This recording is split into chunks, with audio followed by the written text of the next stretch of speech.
Thank you, Margaret. Thank you, Vince. And I'm very pleased to be here today alongside my fellow Westminster leaders from Plaid Cymru, from the SNP, from the Liberal Democrats.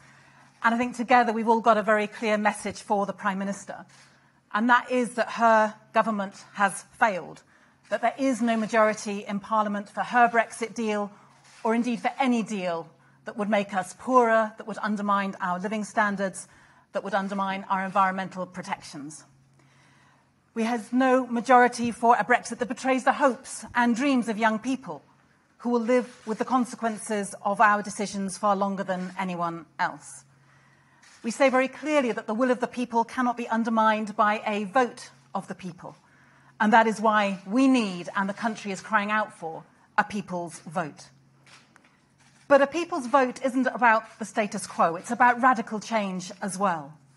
Because I believe that those Brexit voters who voted leave because they believe that the status quo in this country is intolerable were right. In many ways, it is. We are a country of grotesque inequality. Far too many people are living in communities with proud histories, but which have been hollowed out by decades of deindustrialisation and neglect. Last year's Social Mobility Commission report identified 30 places with the worst social mobility. And I don't think it's a coincidence that every single one of those voted to leave. But the lie at the heart of the Leave campaign was that that downward spiral can be reversed by leaving the EU. The opposite is the case. The truth is that Brexit would make things much, much worse.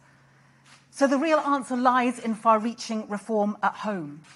And we need a new social contract, better jobs, high-quality investment in our public services, investment in the green economy, with people of all backgrounds and communities treated with respect and given the opportunity and the power to thrive. And we need to ensure that the net economic benefit that we know that people from other EU countries bring to this country, we need to make sure that that funding is spent in those areas that experience the largest changes on projects that are collectively decided by local people.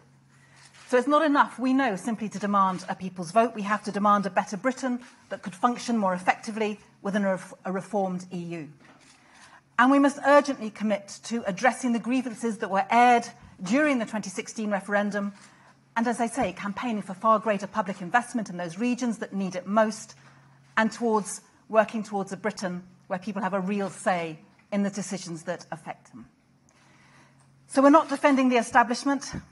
What we are doing is saying that we need radical change, and that is why I am reaching out to Jeremy Corbyn. That is why we are all reaching out to Jeremy Corbyn today, because we know that the Labour Party wants that kind of change as well.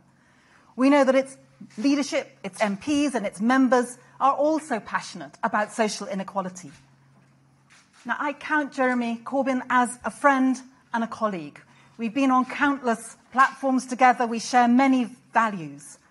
And I've always been crystal clear that the People's Vote campaign is not about replacing him as a leader. It's not about, for heaven's sake, another party. What it is about is tackling together the real problems that affect this country and which right now are going to be harder to address if we go ahead with Brexit. So we need to build a genuine shared movement with no other goal than security and the well-being and the prosperity of every single person in our country. The government has demonstrated its singular inability to pass a Brexit deal through Parliament. So today we are calling on the Labour Party, on Jeremy Corbyn, to take the initiative as the official opposition and to call a vote of no confidence as soon as possible.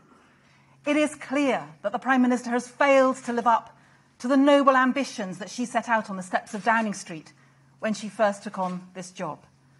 Her party has once again allowed its internal divisions to cause untold damage to the country as a whole. Her government has mismanaged negotiations with the EU and it's plunged us into a crisis while providing no clear way forward. And that is why a vote of no confidence is needed as soon as possible.